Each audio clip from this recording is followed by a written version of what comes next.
Whoever sits on the Golan Heights totally dominates this whole region. That's in part because of the proximity to the Sea of Galilee. The Golan Heights shares borders with Jordan, Syria, and Lebanon, and Damascus is only 40 miles away. For decades, Syria controlled the Golan Heights. Here on the high ground overlooking the Sea of Galilee, Syrian artillery and snipers shot and shelled Israelis below. Children grew up running to bomb shelters, and residents lived under the constant threat of attack.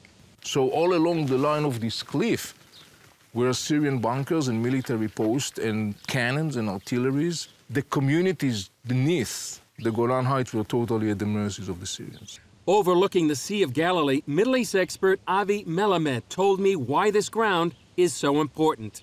Now, you have to remember, the Sea of Galilee is the biggest fresh water body in Israel, providing something like 25–30% of the water consumption or the fresh water consumption in Israel.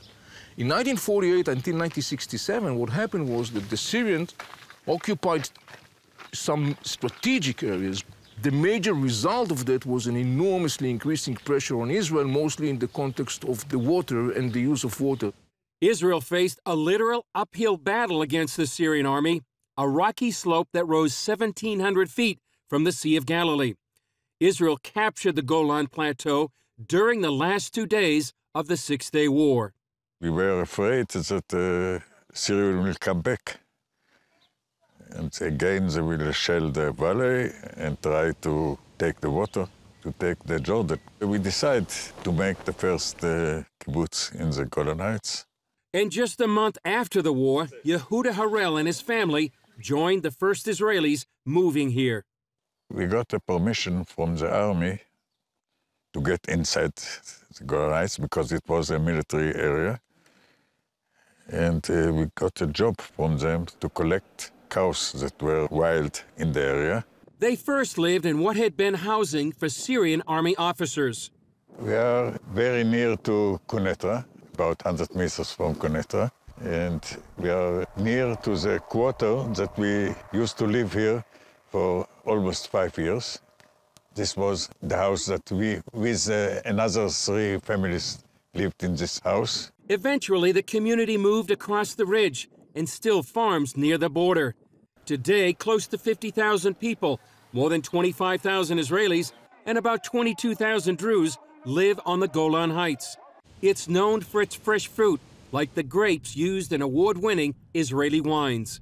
In the last more than 40 years, the Golan Heights is the most quiet area of Israel. Everything happened in the other side of the border. But that could be changing. Do you see any similarities between the conditions prior to 1967 and the conditions now? I would say that the strategic threat, as far as Israel is concerned, is today much more severe in comparison to the pre-1967. The major reason for that is that the presence of Iranians and Iranian-backed Shiite militias stone's throw away from the Israeli-Syrian ceasefire line. Melamed said Iran wants to establish a new front here, similar to those established in South Lebanon and the Gaza Strip. Trying to launch a military front against Israel in the Golan Heights could result in a massive eruption, because Israel will not stand for that, and rightly so. On the 49th anniversary of the Six-Day War, Prime Minister Benjamin Netanyahu made it very clear how Israel views the Golan Heights.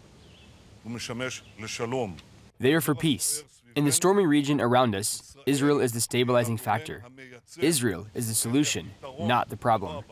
The Golan Heights will forever remain in Israel's hands. Israel will never come down from the Golan Heights. For now, Harel says there's a reason why this area has remained quiet. We live in peace. It's a peace because we are in the Golan Heights. When we were only in the valley and the enemy was up on the hill, it was not peace. To live in peace, you have to be strong and to live in the higher place. Chris Mitchell, CBN News, the Golan Heights, Israel.